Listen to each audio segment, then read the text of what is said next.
He wasn't just a rapper, he was a spectacle. With rainbow-colored hair, face tattoos, and an energy that screamed rebellion, Tekashi 6ix9ine exploded onto the music scene like a firework. His lyrics were raw, his attitude unfiltered, and the world couldn't look away. But behind the viral fame, the Billboard hits, and the social media feuds was a much darker truth. Daniel Hernandez, better known as 6ix9ine, wasn't just chasing fame, he was dancing with danger. A kid from Brooklyn who rose too fast and flew too close to the fire. He didn't just rap about gang life, he lived it. Until the feds came knocking with charges that could have put him behind bars for life. And just like that, he turned. In a move that sent shockwaves through the hip-hop world, 6ix9ine testified against the very gang he once called family, earning him both freedom and the label of snitch. But that was just the beginning. This is not just a music story.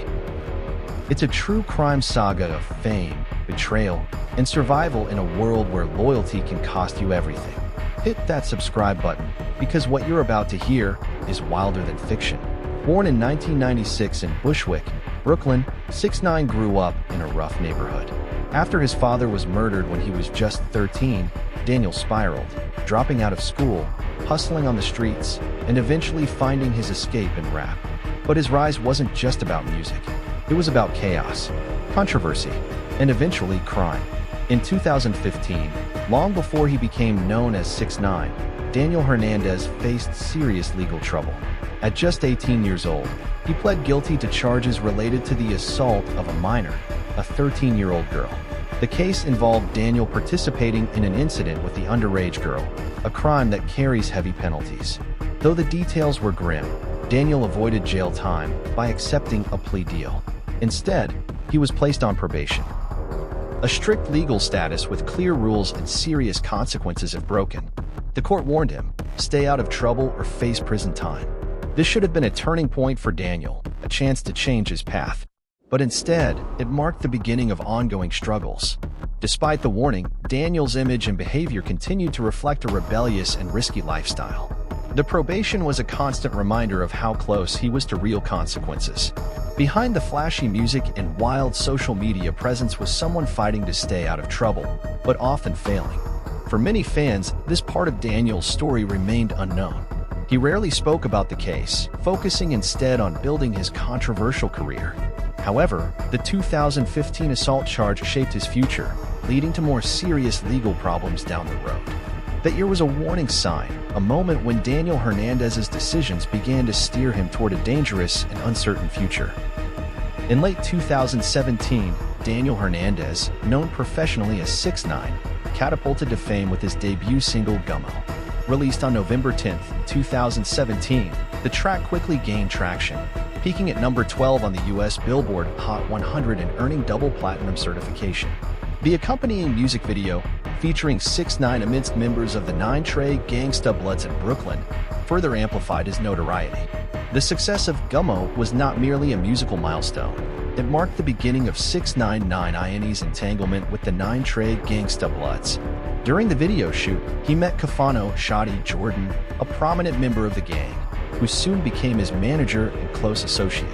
This alliance provided 6ix9ine with street credibility and protection, while the gang benefited financially from his burgeoning career. Despite the lucrative music career, 6ix9ine's involvement with 9 Trey extended beyond mere association. He admitted to participating in various criminal activities, including drug trafficking and orchestrating violent acts against rivals. His music videos and lyrics often mirrored these real-life exploits, blurring the lines between artistic expression and actual criminal conduct. The federal authorities had been monitoring the gang's activities, and in November 2018, 6ix9ine, along with several 9 Trey members, was arrested on charges including racketeering, drug trafficking, and firearms offenses. Facing a potential sentence of 47 years to life, 6ix9ine made the controversial decision to cooperate with prosecutors, providing detailed testimony against his former associates. His cooperation led to multiple convictions, but also earned him the label of a snitch within the hip-hop community. Despite the backlash, 6ix9ine's sentence was significantly reduced, and he was released from prison in April 2020. Upon his release, 6ix9ine attempted to reignite his music career, releasing new tracks and engaging with fans on social media. However, the shadow of his past actions continued to loom large, affecting his reputation and relationships within the industry. 6ix9ine's journey serves as a cautionary tale of the perils that can accompany the pursuit of fame, especially when intertwined with criminal elements. His story underscores the complex interplay between artistry, authenticity, and accountability in the modern music landscape. After his release from prison in 2020, 6ix9ine's public persona was in tatters. He had been labeled a snitch for cooperating with federal authorities, a label that would haunt him for years to come. His return to the spotlight was highly anticipated, but the reception was divided. Some fans supported his comeback, while others viewed him with contempt, seeing him as a rat for testifying against the 9 Trey gangsta bloods. But despite the negative press, 6ix9ine's commercial appeal was undeniable. As if his music career wasn't enough, he was soon in the spotlight for a deal with a major platform, Rumble. The agreement was seemingly absurd.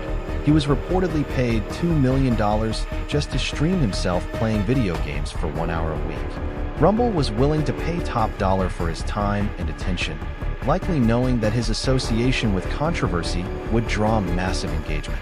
However, what followed was even more outrageous. Despite being paid an obscene sum for his supposed streaming sessions, 6ix9ine didn't fulfill his obligations. He failed to show up for the required hours of gaming and video streams. Reports surfaced that he had pocketed the $2 million, but didn't even bother to play the games. This blatant disregard for the deal only added fuel to the fire of his controversial reputation. As if the snitch label wasn't enough, 6ix9ine's actions following his release led to even more attention-grabbing headlines. One of the most significant aspects of his post-prison identity was his embrace of the Rat moniker. Fans, critics, and the media had all but crowned him with this title, especially after his testimony in court. To 6ix9ine's dismay, the name stuck, and it became an essential part of his narrative in the public eye. He tried to flip the narrative at times, but the stigma of being a snitch followed him like a shadow, influencing his career choices and public interactions. In the midst of all this drama, 6ix9ine's involvement in the 2018 robbery case resurfaced.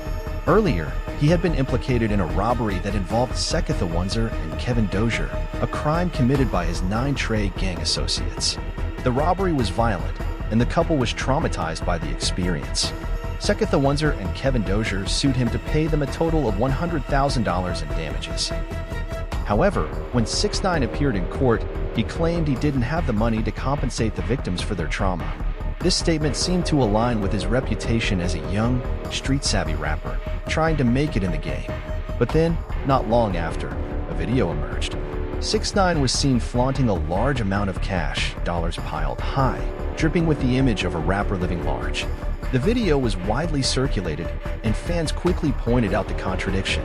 So you owe like $1 million in restitution, and I know that you have told the judge that you just didn't have it. I ain't got it right now. I ain't got it, and that was prop money. Like I said, I ain't got it.